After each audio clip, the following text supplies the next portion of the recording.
নমস্কার সকল ভক্তদের আমার ইউটিউব চ্যানেলে স্বাগত। আজ আমি গজেন্দ্রমুখীর কাহিনী আলোচনা করব। আশা করি গল্পটি সবার খুব ভালো লাগবে। চলুন শুরু করি। প্রাচীনকালে পাণ্ড্য দেশে ইন্দ্রদুম্ন নামে এক রাজা ছিলেন। তিনি ছিলেন বিষ্ণু ভক্ত, কিন্তু ভক্তির আবেগে তিনি কখনো লোকাচার সম্মান অপমানের দিকে খেয়াল করতেন না। একদিন অগস্ত্য মুনি তার আশ্রমে এলেন। রাজা তখন ধ্যানে নিমগ্ন, অভ্যর্থনা জানাতে ভুলে গেলেন। এই ঘটনায় অগস্ত্য মুনি রাজার ওপর ক্রুদ্ধ হলেন এবং রাজাকে অভিশাপ দিয়ে বললেন, হে রাজা, তুমি এত অহংকারে ডুবে আছো যে লোকসম্মান মানো না, তাই তুমি হাতিরূপে জন্ম নাও। ঋষির শাপবশত তিনি গজরাজ হলেন, নাম গজেন্দ্র। ত্রিকুট পর্বতের কাছে একটি বিশাল জলাশয় ছিল। সেখানে নানা ধরনের প্রাণী বাস করত। সেই অঞ্চলের সবচেয়ে শক্তিশালী ও রাজসিক প্রাণী ছিল গজেন্দ্র। সে এক বিশাল আকার, বলশালী ও বুদ্ধিমান হাতি ছিল, যার নেতৃত্বে একটি বৃহৎ হাতির দল চলাফেরা করত। গজেন্দ্র ছিল অত্যন্ত গর্বিত এবং নিজের শক্তি ও প্রতিপত্তির ওপর অগাধ বিশ্বাসী। সে নিজেকে অপরাজেয় মনে করত এবং ভাবত যে পৃথিবীতে কেউ তার সমকক্ষ নয়। একদিন প্রচণ্ড গরম পড়েছিল। তখন গজেন্দ্র তার পরিবারের সাথে একটি জলাশয়ে এসে জলকেলি করতে লাগলো। সে তার সুর দিয়ে জল ছিটিয়ে নিজেকে ও অন্যদের শীতল করছিল। তার শারীরিক শক্তি ও ক্ষমতা দেখে অন্য হাতিরা অভিভূত হয়ে তার দিকে তাকিয়েছিল।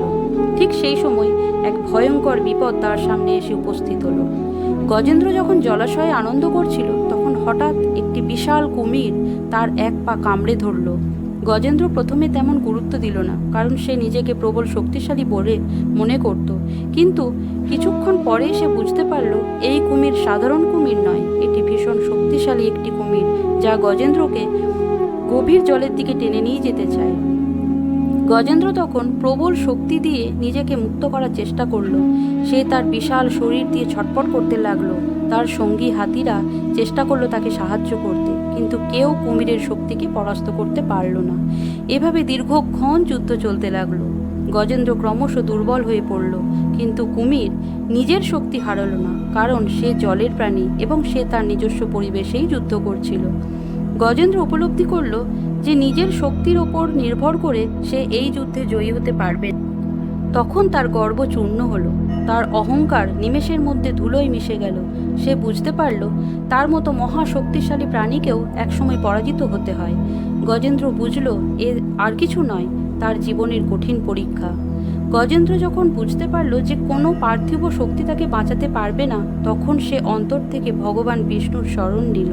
সে তার সুর দিয়ে একটি শ্বেতপদ্ম তুলে আকাশের দিকে তাকিয়ে ভগবানের উদ্দেশ্যে নিবেদন করল এবং করুণ স্বরে প্রার্থনা করল, হে পরমেশ্বর, হে করুণাময়, আমি আপনার শরণাপন্ন, দয়া করে আমাকে রক্ষা করুন। আমি আমার শক্তির ওপর নির্ভর করে বহু চেষ্টা করেছি, কিন্তু ব্যর্থ হয়েছি। আপনি ছাড়া আমাকে মুক্ত করার আর কেউ নেই। গজেন্দ্রের এই আন্তরিক প্রার্থনা শুনে ভগবান বিষ্ণু সাথে সাথে গরুড়ের পিঠে চড়ে বৈকুণ্ঠ থেকে ছুটে এলেন। ভগবান বিষ্ণু এসে দেখলেন গজেন্দ্র ক্লান্ত, ব্যথিত এবং সম্পূর্ণ আত্মসমর্পণ করেছে। তখন তিনি তার সুদর্শন চক্র দ্বারা কুমিরের মস্তক ছেদন করলেন। কুমির মারা গেল। গজেন্দ্র তখন এক গভীর প্রশান্তি অনুভব করল। সে বুঝতে পারল যে প্রকৃত মুক্তি তখনই আসে যখন কেউ ভগবানের ওপর সম্পূর্ণ বিশ্বাস স্থাপন করে এবং তার কাছে আত্মসমর্পণ করে। ভগবান বিষ্ণু তখন গজেন্দ্রকে আশীর্বাদ করলেন এবং বললেন, তুমি আমার পরম ভক্ত, আর আজ থেকে তুমি আমার সান্নিধ্যে থাকবে। এই বলে ভগবান গজেন্দ্রকে বৈকুণ্ঠে নিয়ে গেলেন। নদীতে থাকা কুমিরটিও কোনো সাধারণ কুমির ছিল না। তিনি ছিলেন একজন গন্ধর্ব, যিনি এক ঋষির অভিশাপে কুমির হয়েছিলেন।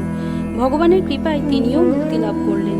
গজেন্দ্রের মতো যদি আমরা অহংকার করি যে আমরা শক্তিশালী ও অপরাজেয়, তবে একদিন বাস্তবতা আমাদের শিক্ষা দেবে যে প্রতিটি শক্তিরই সীমা আছে।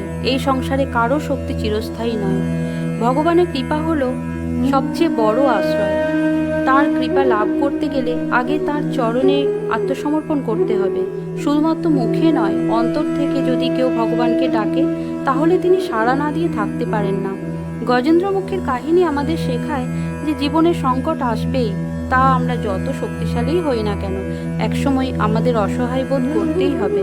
তাই আমাদের সকলের উচিত ঈশ্বরের প্রতি পূর্ণ বিশ্বাস রেখে তার শরণ নেওয়া। যে ব্যক্তি সত্যিকারের ভক্তি ও আত্মসমর্পণের মাধ্যমে ঈশ্বরের শরণ নেয়, সে কখনো পরাজিত হয় না। যে অন্তর থেকে ভগবানকে ডাকে, ভগবান তাকে অবশ্যই সাড়া দেন। গল্পটি কেমন লাগলো অবশ্যই জানাবেন। আর এই রকম ভক্তিমূলক গল্প শুনতে চাইলে চ্যানেলটি সাবস্ক্রাইব করে দেবেন। ধন্যবাদ।